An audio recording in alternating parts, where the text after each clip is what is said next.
पंचायत चुनाव को लेकर बड़ा अपडेट आपके बीच लेकर आया हूं, जो करीब करीब 1,20,000 पंचायती राज प्रतिनिधियों के लिए बड़ी बात है। पंचायत चुनाव नहीं होंगे, यह तय हो गया। 15 जून तक ही पंचायत प्रतिनिधियों का कार्यकाल है, यह भी तय है। तय यह भी हो गया है कि अब परामर्शी समितियां काम करेंगी। त्रिस्तरीय पंचायती राज व्यवस्था में 3 तरह की समितियों का गठन किया गया है। पदधारकों के नाम बदल गए हैं। कैसे समितियां काम करेंगी, समिति में कौन कौन सदस्य होंगे, सरकार क्यों मजबूर हुई समिति को बनाकर काम कराने के लिए, जबकि पहले उसकी योजना यह थी कि पंचायत प्रतिनिधियों के बदले सारे विकास कार्य पदाधिकारियों के निर्देशन में संपन्न कराए जाएं। लेकिन सरकार ने परामर्शी समितियों का गठन करने का निर्णय लिया।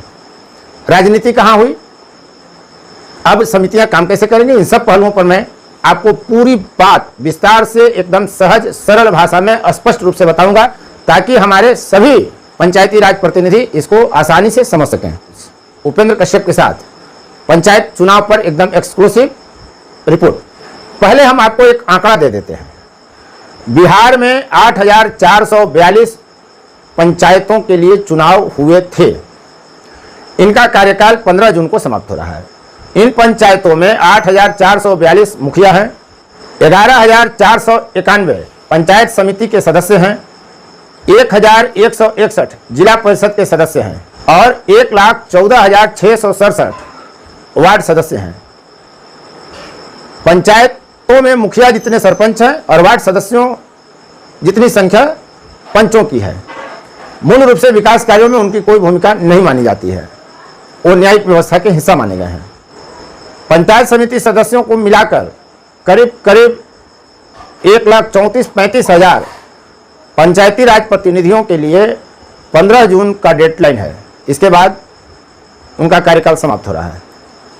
सरकार ने पहले प्रयास किया कि वह पंचायती राज प्रतिनिधियों का कार्यकाल न बढ़ाए, उनकी सेवा समाप्त कर दी जाए और उनके बदले विकास कार्यों की निगरानी का जिम्मा अधिकारियों के जिम्मे सौंप दिया जाए।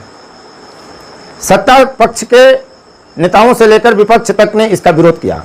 मुखिया महासंघ ने मुख्यमंत्री तक को ज्ञापन देकर मांग की पंचायती राज प्रतिनिधियों के कार्यकाल का विस्तार किया जाए। यह मांग चहुं ओर से उठी।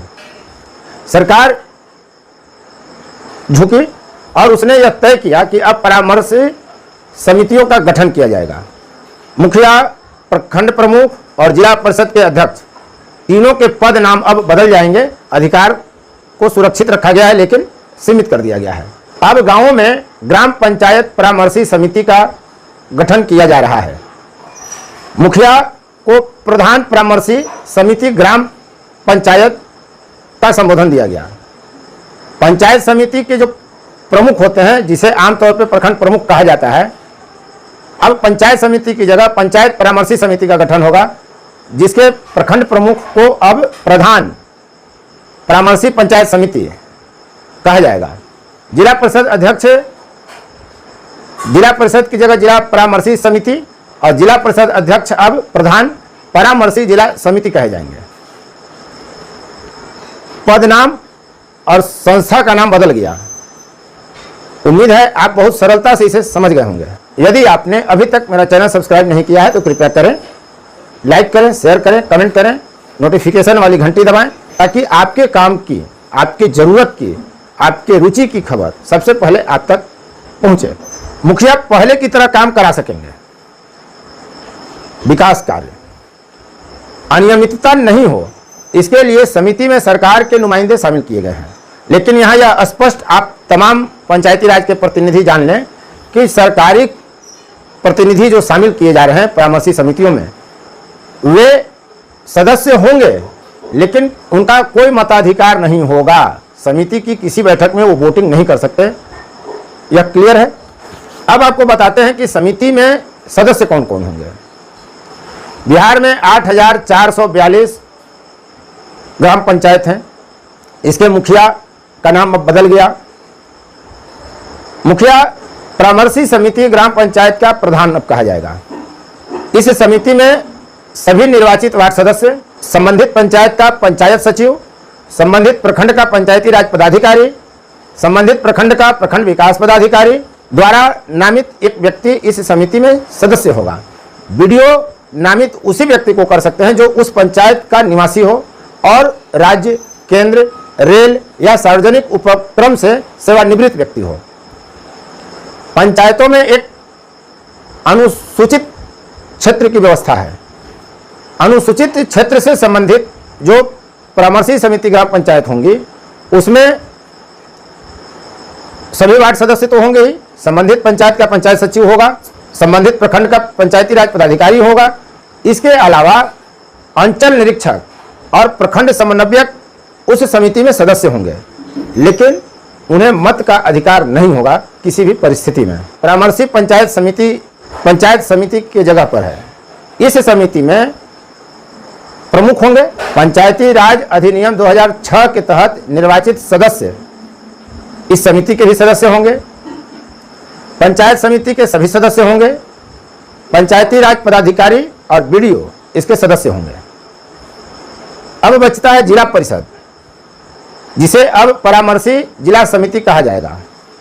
तो पंचायती राज अधिनियम 2006 के तहत निर्वाचित जिला परिषद सदस्य, वर्तमान जिला परिषद सदस्य, डीडीसी और जिला पंचायती राज पदाधिकारी इस समिति के सदस्य होंगे। अब इन समितियों को ही विकास कार्यों से संबंधित निर्णय लेने हैं, उनका कार्यान्वयन करना है। आपको वीडियो देखते समय हो सकता है मन में यह प्रश्न उठ रहा होगा कि क्या सिर्फ राजनीतिक दबाव के कारण बिहार की सरकार ने कार्यकाल को खत्म न कर 15 जून के बाद परामर्श समिति का गठन किया और परामर्शी समितियों में पंचायती राज पदाधिकारियों को इज्जत बख्शे? नहीं, यह स्पष्ट जान लीजिए कि सिर्फ राजनीति ही एकमात्र कारण नहीं है। उससे बड़ा कारण था पीएफएमएस सिस्टम। जी हाँ, पीएफएम सिस्टम, जिसके तहत राज्य और केंद्र सरकार द्वारा विभाग को प्राप्त बजट का हिस्सा पंचायतों को जाता है। इसी सिस्टम के तहत जाता है, जिसमें 2 डोंगल होते हैं। एक संबंधित पदाधिकारी के पास जो सरकारी प्रतिनिधि होता है और एक डोंगल पंचायती राज प्रतिनिधि के पास होता है। दोनों डोंगल के माध्यम से विकास योजनाओं से संबंधित राशि भुगतान किए जाते हैं।